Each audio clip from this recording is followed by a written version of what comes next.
Hi friends, வணக்கம். Welcome to Lakshmi ருச்சி நலபாகம். எல்லோரும் எப்படி இருக்கீள்? இன்றைக்கி இந்த வீடியோவில் நம்ம பார்க்க போகிறது ஐயப்பன் பிரசாதம் 1 kilo kesari tips and tricks தான் இந்த வீடியோவில் ஷேர் பண்ணியிருக்கேன்.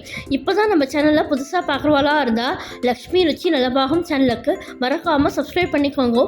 பக்கத்தில் இருக்க ஆல் பெல் சிம்பிளை கிளிக் பண்ணிக்கோங்க. அப்போ தான் நான் போடுற வீடியோஸ் எல்லாம் நோட்டிஃபிகேஷனில் வரும். வாங்க வீடியோக்குள்ளே போகலாம்.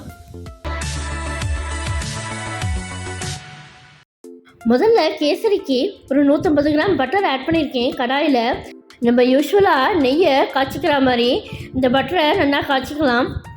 நான் எங்கள் காட்டில் ஐயப்பன் பிரசாதமாக இந்த கேசரி செஞ்ச ரெசிபியை தான் இன்றைக்கி உங்களோட இந்த வீடியோவில் ஷேர் பண்ண போகிறேன். முந்திரி பருப்பு திராட்சை ரெண்டுமே தனித்தனியாக 50 கிராம் எடுத்திருக்கேன்.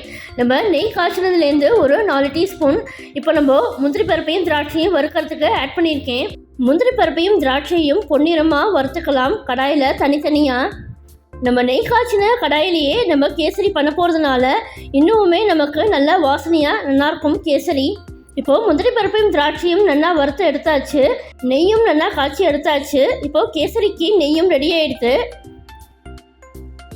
கேசரி பண்ணுறதுக்கு முதல்ல ரவை 2 1/2 கிலோ பேக்கெட் தனித்தனியாக எடுத்திருக்கேன். 1 கிலோ நம்ம கேசரி பண்ண போகிறோம்.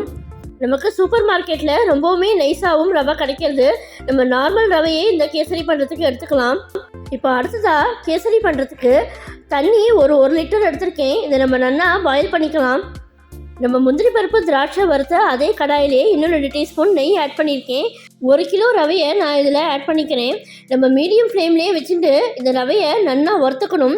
நம்ம கேசரி பண்ணுற டிப்ஸ் பார்த்தேன்னாக்க இந்த ரவையை வறுக்கிறது தான் நமக்கு கேசரி கன்சிஸ்டன்சி நமக்கு ரொம்ப சூப்பராக அமையும். இந்த ரவையை வறுக்கிற டைமிங் பார்த்தேன்னாக்க 10லேருந்து 15 நிமிஷம் ஆகும். இந்த ரவை வறுக்கிற கன்சிஸ்டன்சி பார்த்தேன்னாக்க நமக்கு வறுக்க நல்லா மணலாக வரும். இந்த ரவை அந்த கன்சிஸ்டன்சி வர வரலையும் நம்ம இந்த ரவையை வறுத்துக்கணும். நமக்கு அந்த கலரும் சேஞ்ச் ஆகக்கூடாது. ரவையை வறுக்கிற லாஸ்ட் ஸ்டேஜ் பார்த்தீங்கன்னாக்க நல்லா ஸ்லைட்டாக ஒரு கோல்டன் கலரில் இருக்கும். அந்த கன்சிஸ்டன்சி வர வரலையும் இந்த ரவையை நம்ம வறுத்துக்கணும். இப்போ அடுத்ததாக கேசரி கலரும் இந்த ரவையை வறுக்கச்சேயே நான் ஆட் பண்ணிக்கிறேன். இதுவுமே ஒரு இம்பார்ட்டன்ட் டிப்ஸு. இந்த கேசரி பண்ணுறதுக்கு நம்ம நிறையா குவான்டிட்டி பண்ணுறச்சே இந்த மாதிரி கலர்லாம் நம்ம முன்னாடியே சேர்த்துட்டோம்னாக்க நமக்கு ஈவனாக எல்லா இடத்துலையும் ஸ்ப்ரெட் ஆகி நமக்கு கரெக்டான கலர் கிடைக்கும். இப்போ நமக்கு பார்த்தாலே தெரியும் அந்த கலர் சேஞ்ச் ஆகிருக்கு நன்னா ரவையில். நம்ம ரவையை வறுக்கச்சேயே ஒரு பக்கம் தண்ணியை நன்னா கொதிக்க விட்டு எடுத்துக்கலாம் கேசரி பண்ணுறதுக்கு. இதுவுமே ஒரு இம்பார்ட்டன்ட் ட்ரிக்ஸ் அண்ட் டிப்ஸு இந்த கேசரி பண்ணுறதுக்கு. நம்ம தண்ணி ஊற்றரிச்சே நம்ம கடாயை நல்லா மீடியம் ஃப்ளேமில் வச்சுட்டு தான் இந்த தண்ணியை ஆட் பண்ணணும். அப்போ தான் நமக்கு ரவையில் நமக்கு ஈவனாக எல்லா இடத்துலையும் ஸ்ப்ரெட் ஆகும் இந்த தண்ணி. நம்ம தண்ணியை நல்லா பாயில் பண்ணிவிட்டோம் இந்த கேசரியில் ஆட் பண்ணுறதுனால நமக்கு ரவை உடனே டக்குன்னு ஈஸியாக வெந்துடும். இந்த 1 கிலோ ரவையை 2 பேட்சாக பிரித்து தான் 2 கடாயிலையுமா 1/2 கிலோவா பண்ணினா தான் நமக்கு ஈஸியாக இருக்கும். கடாய் சின்னதாக இருக்கிறதுனால ஒரே கடாயில் பண்ண முடியல, அதனால் நான் 2 பேட்சாக பிரிச்சுக்கிறேன். இப்போ நம்ம சர்க்கரை ஆட் பண்ணிக்கலாம். 2 கப்பு சுகர் ஆட் பண்ணிக்கிறேன். 2 கப்பு சுகருங்கிறது 200 கிராம். 1/2 கிலோ ரவைக்கு 2 கப்பு சுகர் கரெக்டாக இருக்கும். நம்ம சுகர் ஆட் பண்ணதுக்கப்புறமா கொஞ்சம் நீர்த்துக்கும் கொஞ்சம் லம்ஸ் இல்லாமல் நம்ம இல்லாதபடிக்கு நல்லா மிக்ஸ் பண்ணி விட்டு கிண்டிக்கணும். இந்த ரவையை நம்ம காய்ச்சி வச்ச நெய்லேருந்து ஒரு 1/4 வாசி இப்போ ஆட் பண்ணிக்கிறேன். ஏலக்காய் பொடி ஒரு 3/4 டீஸ்பூன். இதை நல்லா மிக்ஸ் பண்ணி விட்டுக்கலாம். கொஞ்சம் கூட லம்ஸ் இல்லாதபடிக்கு இதை நல்லா கிண்டிக்கணும். இப்போ நம்ம பண்ணிட்டு இருக்கிறது 1/2 கிலோ ரவை ஃபஸ்ட்டு பேட்ச் பண்ணிட்டு இருக்கோம். நமக்கு கேசரி கரெக்டான டெக்ஸ்சர் வரணுன்னாக்க நம்ம ரவையை வறுக்கிற கன்சிஸ்டன்சியில் தான் இருக்குது கேசரி பண்ணுறது. இன்னொரு இம்பார்ட்டன்ட் டிப்ஸும் உங்களோட ஷேர் பண்ணிக்கிறேன்.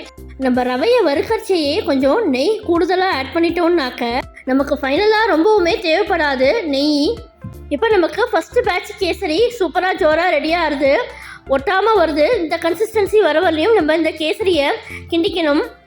இப்போ ஃபைனலாக வறுத்து வச்ச முந்திரி பருப்பு திராட்சையை நான் கேசரியில் ஆட் பண்ணிக்கிறேன். இப்போ நமக்கு first batch of kesari ready. இப்போ நம்ம அடுத்ததாக செகண்ட் பேட்ச் ஆஃப் கேசரி பண்ண போகிறோம்.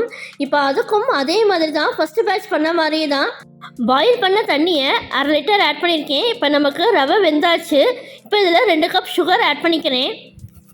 இப்போ சுகர் ஆட் பண்ணதுக்கப்புறமா நமக்கு கேசரி நல்லா நெகிழ்ந்துக்கும். அதை நல்லா மிக்ஸ் பண்ணி விட்டுக்கலாம் கைவிடாத. நம்ம சுகர் ஆட் பண்ணதுக்கப்புறமா அடுப்பை மீடியம் ஃப்ளேம்லேயே தான் வச்சுட்டு இந்த சுகரை நல்லா ரவையோட ஒத்தாப்பில் மிக்ஸ் பண்ணி விட்டுக்கணும். கொஞ்சம் கூட லம்ஸ் இல்லாதபடிக்கு செகண்ட் பேட்ச்க்கும் ஒரு அரை டீஸ்பூன் ஏலக்காய் பொடி ஆட் பண்ணிக்கிறேன். இப்போ பாக்கி இருக்கிற நெய்யை கொஞ்சமாக ஆட் பண்ணிக்கிறேன். இப்போ நம்ம இதையும் நல்லா மிக்ஸ் பண்ணி விட்டுக்கலாம். ஸ்வீட்டு கொஞ்சம் கூட வேணுங்கிறவா 2.5 கப்பு கூட ஆட் பண்ணிக்கலாம். நான் கொஞ்சம் மீடியமாக இருக்கட்டுமேனுட்டு 2 கப்பு ஆட் பண்ணியிருக்கேன். இந்த கேசரியோட ட்ரிக்ஸ்ன்னு பார்த்தீங்கன்னாக்க நம்ம ரவையை வறுத்த உடனே வெந்நீர் ஆட் பண்ணுறதுனால நமக்கு ரவை ஈஸியாக உடனே வெந்துடும். ரொம்பவுமே நம்ம ஸ்ட்ரெயின் பண்ணி ரவையை கிண்ட வேண்டாம்.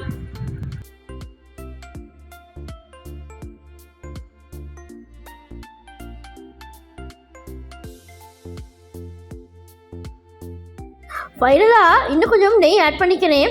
இப்போ நமக்கு செகண்ட் பேட்ச் ஆஃப் கேசரியும் சூப்பராக ஜோராக ரெடி ஆகிடுது. இதுக்கும் முந்திரி பருப்பு திராட்சை வறுத்து வச்சதை ஆட் பண்ணிக்கலாம்.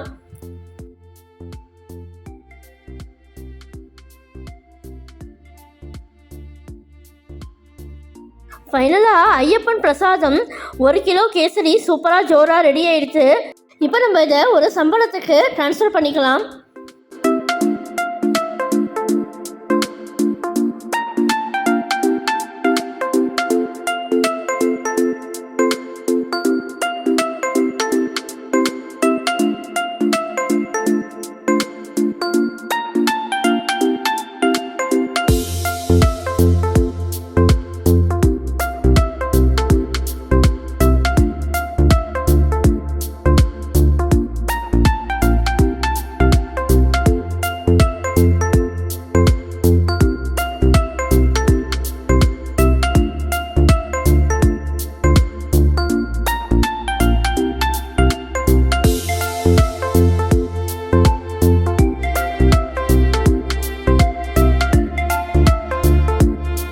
இந்த ஐயப்பன் பிரசாதம் 1 கிலோ கேசரி ரெசிபி பிடிச்சிருந்தா உங்கள் ஃப்ரெண்ட்ஸ் அண்ட் ரிலேட்டிவ்ஸோட ஷேர் பண்ணிக்கோங்க.